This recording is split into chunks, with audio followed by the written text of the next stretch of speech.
नमस्कार। स्वागत है आप सभी का कक्षा 12 की कृषि विज्ञान की क्लास में। आज हम इस क्लास में बात करने वाले हैं। आज हमारा टॉपिक है मृदा उर्वरता, सॉइल फर्टिलिटी, यानी कि मृदा की उर्वरता किस प्रकार से होती है, उसको कौन कौन से कारक प्रभावित करते हैं। फिर हम बात करेंगे मृदा उत्पादकता के बारे में। फिर उसमें भी हम जानेंगे कि मृदा उत्पादकता को प्रभावित करने वाले कारक कौन कौन से हैं। उसके बाद में हम मृदा उर्वरता और उत्पादकता में क्या अंतर है उसके बारे में बात करेंगे। ठीक है, यहाँ तक बात बिल्कुल क्लियर हो जानी चाहिए। अब हम बात करते हैं थोड़ा सा डिटेल से, इसके बारे में पढ़ते हैं कि मृदा उर्वरता किसे कहते हैं और इसमें क्या होता है। सबसे पहले ये जानेंगे, ठीक है। देखिए यहाँ पर जब मृदा उर्वरता की बात आती है तो सबसे पहले हम इसमें पढ़ते हैं परिभाषा। परिभाषा देखिए सबसे पहले इसकी, पादप वृद्धि के लिए अनुकूल दशाओं में मृदा द्वारा आवश्यक पोषक तत्वों को प्राप्य रूप में उचित मात्रा तथा उपयुक्त संतुलन में प्रदान करने की क्षमता को मृदा उर्वरता कहते हैं। अब पादप वृद्धि के लिए जितनी भी, वो एक पौधा है, उसकी वृद्धि के लिए जितने भी जो तत्वों की आवश्यकता, यानी कि उसको उचित मात्रा में देना, फिर उसके बाद में उसका उपयुक्त संतुलन कितनी मात्रा में दे रहे और वो उतनी मात्रा को एब्जॉर्व कर पा रहा है, अपने अंदर संश्लेषण कर पा रहा है, उसका प्राप्त कर पा रहा है, तो वो जो प्राप्त करने की और जो इन तत्वों को देने की और उचित मात्रा की जो क्षमता होती है उसे मृदा उर्वरता कहते हैं। फिर से समझिए, कोई पौधा है, उसकी अनुकूल दशाओं में हम क्या कर रहे हैं, मृदा द्वारा क्या कर रहे हैं, उसके जो आवश्यक पोषक तत्व है, जो जिसकी उस पौधे को अधिक रिक्वायरमेंट है, उसको आवश्यकता है, उसको हम क्या कर रहे हैं, उसको दे रहे हैं। कैसे दे रहे हैं, एक तो उचित मात्रा में और एक उचित उपयुक्त संतुलन में। तो ये दो मात्रा जो है, एक तो उचित मात्रा और एक उपयुक्त संतुलन, इनको प्राप्त करने की जो उनसे क्षमता है पौधे में मृदा के द्वारा, तो उस कैपेसिटी को हम क्या कहेंगे, मृदा उर्वरता कहते हैं। ठीक है, क्लियर होगी बात। दूसरा पॉइंट देखिए यहाँ पर, उपजाऊ भूमि के लिए आवश्यक तत्वों के साथ साथ भूमि की भौतिक दशा, जल एवं वायु का अनुपात, जीवाणुओं की क्रियाशीलता तथा उपयुक्त तापमान का होना भी आवश्यक है। समझिए यहाँ पर, यदि भूमि उपजाऊ है तो भूमि उपजाऊ बनाने के लिए हमें क्या होगी, एक तो तत्वों की रिक्वायरमेंट होगी, न्यूट्रिएंट्स जैसे कहते हैं, आवश्यक जो पोषक तत्व होते हैं उनकी रिक्वायरमेंट होती है। फिर उसमें भूमि की जो भौतिक दशा, फिजिकल कंडीशन जो है वो अच्छी होनी चाहिए, उसमें जल एवं वायु का अनुपात अच्छा होना चाहिए। फिर कुछ ऐसे जीवाणु होते हैं जो मृदा में और फसल उत्पादन में आवश्यक भूमिका निभाते हैं, तो वो वहाँ पर प्रेजेंट होना यानी कि उपलब्ध होना आवश्यक है, उनकी क्रियाशीलता होनी चाहिए, वो जीवित होने चाहिए। तथा उपयुक्त तापक्रम, यानी कि जो मिनिमम उसको रिक्वायरमेंट है उसके अनुसार एक टेम्परेचर होना भी वहाँ पर आवश्यक है। तो उस अनुसार जब वही मृदा जो होगी उसकी उर्वरता बनी रहेगी, सॉइल की फर्टिलिटी उससे अधिक होगी। ठीक है, अब थोड़ा सा इसके कारक के बारे में बात करते हैं, आगे बढ़ते हैं। अब देखिए यहाँ पर मृदा उर्वरता को प्रभावित करने वाले कारक, सबसे पहले दो प्रकार के कारक आते हैं। एक आता है प्राकृतिक कारक, नेचुरल फैक्टर जिसे कहते हैं, दूसरा आता है कृत्रिम कारक यानी कि आर्टिफिशियल फैक्टर्स। ठीक है, तो प्राकृतिक कारक में क्या होता है कि ये वे कारक हैं जो मृदा निर्माण को प्रभावित करते हैं, यानी कि जब सॉइल का निर्माण होगा, उसमें डेवलपमेंट होगा, विकास होगा, और उसको ये क्या करेंगे, प्रभावित करेंगे। तो सबसे पहले इसमें जो कारक आता है वो है पैतृक पदार्थ।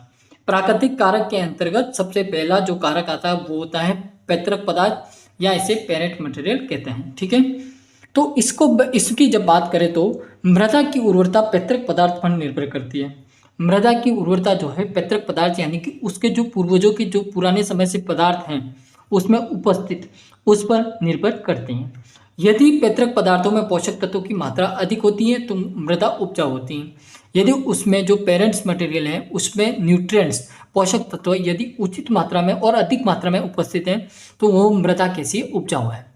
ठीक है, उस जैसे अम्लीय आग्नेय चट्टानें व बालू पत्थर से निर्मित मृदा जो होती है वो कम उर्वर होती है, परंतु जब अवसादी चट्टानों की बात आती है तो अवसादी चट्टानों से निर्मित मृदा जो होती है वो प्रायः उर्वर होती है। ठीक है, क्लियर होगा, पहला पॉइंट आपको समझ में आ गया होगा। यहाँ तक किसी प्रकार का डाउट नहीं रहना चाहिए। हमने बात की कि जो पैतृक पदार्थ होते हैं यानी कि जो पेरेंट मटेरियल होते हैं, पेरेंट मटेरियल का मतलब ये समझ लीजिए कि यदि आपके दादा के गुण पापा में और पापा के गुण आपके अंदर, तो वहाँ तक जो जो गुण आ रहे हैं आप तक पहुँच रहे हैं, तो वही जो गुण है वो पैतृक पदार्थ है। कैसे? पैतृक पदार्थ एक तरह से हम समझ सकते हैं। तो उसी प्रकार से मृदा में क्या कि एक तरीके से एक फसल उगाई, उससे पोषक तत्व मिले, फिर दूसरी, फिर तीसरी, इसी तरह से अगर उसके पुराने समय से जो पोषक तत्व हैं वो उसको मिलते जा रहे हैं, तो वो मृदा कैसी होगी? उपजाऊ होगी। ठीक है, यही यहाँ पर ये पहला पॉइंट हमें समझाने की कारक जो है वो समझाने की कोशिश कर रहा है। आगे बढ़ते हैं, दूसरा देखते हैं। अब दूसरा कारक जो है वो स्थलाकृति है, लेकिन यहाँ पर एक क्वेश्चन है मेरा आपसे, स्थलाकृति को इंग्लिश में क्या कहते हैं वो मुझे आपको बताना है। ठीक है, तो एंड तक, क्लास के एंड तक कमेंट्स कर देना और बता देना। स्थलाकृति में क्या होता है कि जो ढालू पहाड़ी क्षेत्रों की मृदाएं जो होती है वो कम उर्वर होती हैं, क्योंकि इस स्थिति में अपक्षालन और मृदा क्षरण के कारण यहाँ उपस्थित सभी पोषक तत्व बहकर मैदानी क्षेत्रों में एकत्रित हो जाते हैं, जिसके कारण मैदानी क्षेत्रों की मृदा अधिक उर्वर हो जाती है। मान लीजिए ये पैन है, ये पहाड़ी क्षेत्र एक ऐसा पहाड़ की तरह है, इसमें ये जो ढलान वाला भाग है, तो ये ढलान वाले भाग के कारण जब मृदा वायु के द्वारा या जल के द्वारा जब मृदा का अपक्षालन होता है, मृदा क्षरण होता है, तो उस स्थिति में क्या होता है कि पानी के साथ साथ बहकर जो पोषक तत्व होते हैं वो भी बहकर नीचे के मैदानी क्षेत्रों में एकत्रित हो जाते हैं, जिसके कारण मैदानी क्षेत्र की मृदा जो होती है वो उर्वर हो जाती है। ठीक है, अधिक उर्वर होती है। ठीक है, अगला कारक देखिए यहाँ पर। देखिए अगला कारक है नंबर 3, मृदा आयु। इसे इंग्लिश में सॉइल एज कहते हैं। इसमें क्या होता है कि मृदा की आयु के साथ साथ मृदा उर्वरता में भी कमी आती है, क्योंकि पुरानी मृदाओं में अधिक फसल उत्पादन तथा उर्वरकों के प्रयोग से मृदा कम उर्वर हो जाती हैं, परंतु मृदा में कार्बन तथा दूसरे तत्व की उचित मात्रा तथा फसल चक्र अपनाने से मृदा उर्वर होती हैं। क्या होता है कि जैसे हम हमारी बात करते हैं, एक मनुष्य की बात करें, मनुष्य का जैसे जैसे उम्र घटती जाती है, यानी कि बढ़ती जाती है या घटती जाती है, आप जैसे भी समझे इसको, जैसे जैसे एज ज़्यादा होगी उस अनुसार हमारे अंदर जो पहले की तरह जो शक्तियाँ थी, या फिर हम कह सकते हैं हमारे अंदर पावर होता है, वो भी कम होता जाता है। हमारी मानसिक स्थिति भी धीरे धीरे कमज़ोर होने लग जाती है। तो उसी प्रकार से मृदा में भी क्या होता है कि जैसे जैसे उसकी एज बढ़ती है, उसी प्रकार से उसमें जो उर्वरा शक्ति जो होती है वो उसकी कम होती जाती है, क्योंकि जब पुरानी मृदाओं में अधिक फसल उत्पादन हुआ होता है, तो उसके बाद में उसमें जो उर्वरक प्रयोग किया गया, फर्टिलाइजर जैसे यूरिया, डीएपी, एमओपी, इस प्रकार के जब फर्टिलाइजर उर्वरक उसमें प्रयोग किए गए होंगे, तो उसके बाद में क्या हो जाती है कि उसकी उर्वरा क्षमता जो होती है, उसकी फर्टिलिटी जो होती है वो कम हो जाती है। परंतु जब उसमें हम कार्बन तथा दूसरे तत्व की उचित मात्रा यदि हम डालेंगे उस मृदा में और फसल चक्र का पूर्णतः प्रयोग करेंगे, तो वो मृदा उर्वर हो सकती है और होती भी है।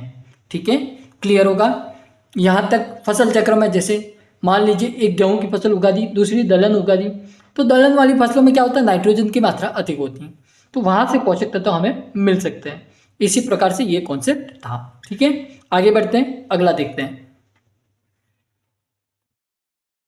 अगला कारक है जलवायु, नंबर 4। जलवायु हमेशा किसी भी फसल उत्पादन में या मृदा में सबसे महत्वपूर्ण भूमिका निभाती है।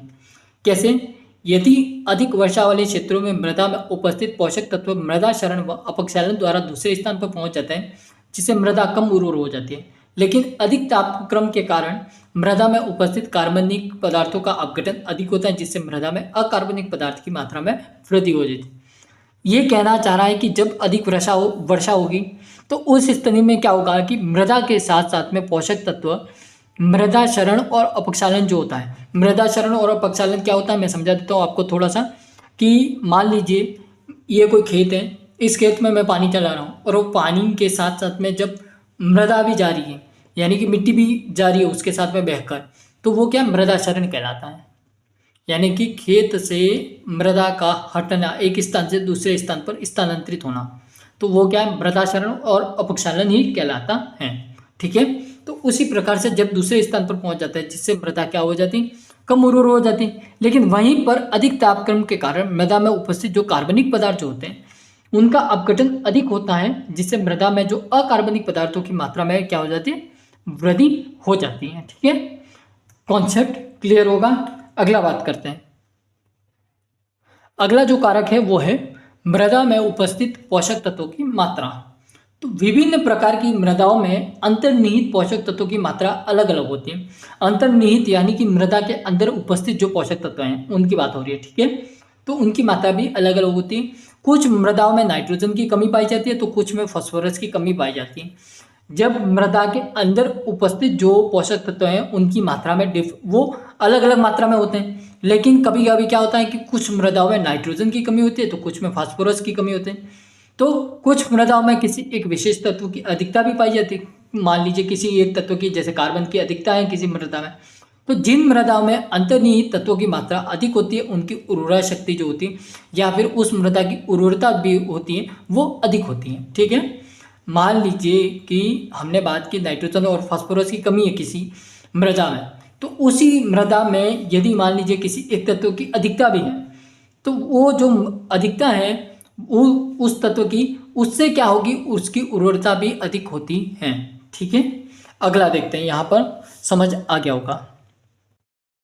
अगला नंबर 6, मृदा प्रोफाइल की गहराई। गहरी मृदा उथली मृदा की अपेक्षा अधिक उपजाऊ होती है। गहरी मृदा और उथली मृदा क्या होती है कि गहरी मृदा यानी कि जो नीचे का भाग है, और उथली मृदा यानी कि जब हम सरफेस के ऊपर का भाग जो देख रहे हैं मृदा वाला, वो क्या है, उथली मृदा है। तो उसकी अपेक्षा गहरी मृदा जो होती है वो अधिक उपजाऊ होती है। गहरी मृदाओं में पौधों की जड़ें अधिक गहराई तक जाकर अच्छी प्रकार से फैल जाती हैं और अधिक मात्रा में जल व पोषक तत्वों का क्या करती है, अवशोषण करती है, अवशोषित करती है, एब्जॉर्ब करती है, अपने अंदर वो प्राप्त करती हैं। तो उथली मृदाओं में सूखे की स्थिति में पौधे पानी की कमी को महसूस करने लग जाते हैं, जिससे पौधों की वृद्धि उचित रूप से नहीं हो पाती है। ये है सॉइल प्रोफाइल की डेप्थ यानी कि मृदा प्रोफाइल की गहराई, ठीक है। इसमें हमने समझ लिया कि गहरी मृदा उथली मृदा की अपेक्षा अधिक उपजाऊ होती है, क्योंकि निचले भाग में क्या होता है, पोषक तत्व तो अधिक उपस्थित होते हैं, जल की मात्रा भी अधिक होती है। तो जो पौधे की जड़ें होंगी वो गहराई तक जाकर क्या करती है, उसका अवशोषण अच्छी तरह से कर पाती है। उथली मृदा में क्या होता है कि वो वहाँ पर ऊपर पानी की कमी होती है, पोषक तत्वों की भी कमी होती है, तो उस तरह से सूखे की स्थिति आ जाती है। तो पौधा क्या करता है, पानी की कमी को महसूस करता है, जिस कारण से क्या होता है कि पौधे की जो वृद्धि होती है वो रुक जाती है, ठीक है। क्लियर होगा। अगला देखिए नंबर 7, कारक मृदा की भौतिक दशा। मृदा की भौतिक दशा इस प्रकार होनी चाहिए कि उसमें पौधों की बढ़वार अधिक से हो सके तथा वायु एवं जल संचार पर्याप्त में हो पाए। तो मृदा की भौतिक दशा यानी कि उसकी फिजिकल कंडीशन। तो जैसे हम बात करें कि मृदा में जो एक तो वायु का संचार होना चाहिए तथा जल उसमें पर्याप्त मात्रा में ऐसा भंडार हो सके, भंडारण हो सके जल का, यानी कि उसमें जो जल है वो उपस्थित रह सके जिससे वो पौधों को प्राप्त हो सके। कुछ इस प्रकार की कंडीशन हो जानी चाहिए। फिर मृदा की भौतिक दशा अच्छी होने पर जल धारण क्षमता जो होती है वो जीवाणुओं की क्रियाशीलता तथा जीवांश पदार्थों की सड़न बढ़ जाती है एवं जड़ों का विकास अच्छा होता है। जब जल धारण क्षमता अच्छी होगी मृदा की तो उसमें जो क्रियाशील जो जीवाणु होंगे उनकी और जीवांश पदार्थ जो होंगे उनकी सड़न अच्छी हो जाती है, बढ़ जाती है। तो इससे क्या होता है कि जड़ों के विकास में उनको सहायता मिलती है, अच्छा जड़ विकास होता है पौधे में, ठीक है। फिर बलुई मृदाओं में थोड़ा सा आगे बढ़ते हैं। बलुई मृदाओं में रंध्रावकाश बड़े होते हैं। रंध्रावकाश यानी कि पोर स्पेस। पोर स्पेस में क्या होता है कि एक वायु होती है, उसके बाद में अपना जल होता है, तो 25% वायु होती है और 25% जल होता है और 45% कार्बनिक पदार्थ होते हैं और यही जो 5% बचा हुआ जो भाग होता है उसमें अकार्बनिक पदार्थ होते हैं, ठीक है। तो बलुई मृदा में रंध्रावकाश जो पोर स्पेस जो होते हैं वो बड़े होते हैं, जिससे जल के साथ साथ वो पोषक तत्व भी शीघ्रता से नीचे की ओर चले जाते हैं। यानी कि जब छेद बड़ा होगा तो मृदा में क्या होता है कि छेद यानी कि पोर स्पेस यानी कि रंध्रावकाश यानी कि छेद होते हैं। तो जब वो उस प्रकार का छेद होगा तो वो बड़ा होगा तो उसके साथ में पोषक तत्व भी क्या होंगे, जब जल के साथ में नीचे चले जाएंगे, नीचे जाएंगे तो इस कारण से इन मृदाओं की उर्वरता क्या हो जाती है, कम हो जाती है। ऊपर की मृदा जो होती है, इसके विपरीत बारीक कणों वाली जो मृदा होती है जैसे सिल्ट और क्ले, उसमें उर्वरता अधिक होती है, ठीक है। क्लियर होगा कॉन्सेप्ट। आगे बढ़ते हैं थोड़ा सा। अब अगला कारक है मृदा अपरदन। तो मृदा कटाव से मिट्टी के साथ साथ पौधों के आवश्यक तत्व भी बह जाते हैं, जिससे मृदा की उर्वरता कम हो जाती है। इसे मृदा अपरदन कहते हैं, ठीक है। फिर आता है कृत्रिम कारक, आर्टिफिशियल फैक्टर्स। इसमें सबसे पहला कारक जो आता है वो आता है जलाक्रांति, वाटर लॉगिंग जिसे कहते हैं। तो जब मृदा में फसल की आवश्यकता से अधिक जल भराव होता है और इसके विपरीत इसके निकास का उचित प्रबंध नहीं होता है, तो इस स्थिति में मृदा में जो वायु की कमी हो जाती है और इस स्थिति में विनाइट्रीकरण को भी प्रोत्साहन मिलता है। परिणाम स्वरूप मृदा की उर्वरता में कमी हो जाती है। क्या होता है, मान लीजिए कि एक कोई फसल उगाई है, उसमें जो जल है, पानी है, उसकी मात्रा अधिक है, तो उसके कारण क्या हो रहा है, वहाँ पर एक तो वायु की कमी हो जा रही है और इस स्थिति में विनाइट्रीकरण यानी कि जो नाइट्रोजन उपस्थित हो था वो भी चला जा रहा है। तो उस समय मृदा की जो उर्वरता होती है, फर्टिलिटी होती है, उस समय उसमें कमी आ जाती है और अधिक जल भरा रहेगा तो मृदा में क्या फसल में क्या होगा, सड़न शुरू भी हो जाती है, फसल खराब भी होने लगती है। ठीक है, जैसा कि मैंने अभी कहा ही था कि उसके जड़ क्षेत्र वाले भाग में भी क्या हो जाती है, स्थिति खराब होने लग जाती है। तो अधिक पानी भरने से मृदा की भौतिक दशा भी खराब हो जाती है तथा आवश्यक पोषक तत्व अपक्षालन द्वारा जड़ क्षेत्र से नीचे चले जाते हैं। ठीक है, अगला जो कारक है वो है फसल प्रणाली। इसको समझना बहुत ही जरूरी है क्योंकि बहुत ही महत्वपूर्ण प्रश्न यहाँ से बनते हैं। तो फसल प्रणाली में क्या होता है, यदि एक निश्चित भूभाग पर प्रतिवर्ष एक ही फसल उगाई जाती है तो यह फसल प्रतिवर्ष निश्चित तत्वों का शोषण करती है। वो अपने, मान लीजिए मेरा एक खेत है, उसमें मैं हर वर्ष एक ही फसल उगा रहा हूँ और उस फसल को उगाने से वो फसल जो है किसी एक ही तत्व पर उसका आक्रमण कर रही है, यानी कि उसको अवशोषित कर रही है, उसका शोषण करती है।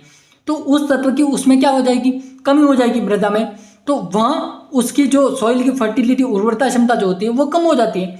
तो सघन खेती करने से मृदा जो उर्वरता में शीघ्र गिरावट आ जाती है। जबकि वैज्ञानिक ढंग से फसल चक्र के अनुसार फसलें उगाने पर मृदा की उर्वरता बनी रहती है। फसल चक्र में दाल वाली फसलें उगाने से मृदा की उर्वरता बढ़ती है। ठीक है, कॉन्सेप्ट क्लियर होगा। अब अगला कारक देखते हैं। अगला कारक कौन सा है, मृदा पीएच।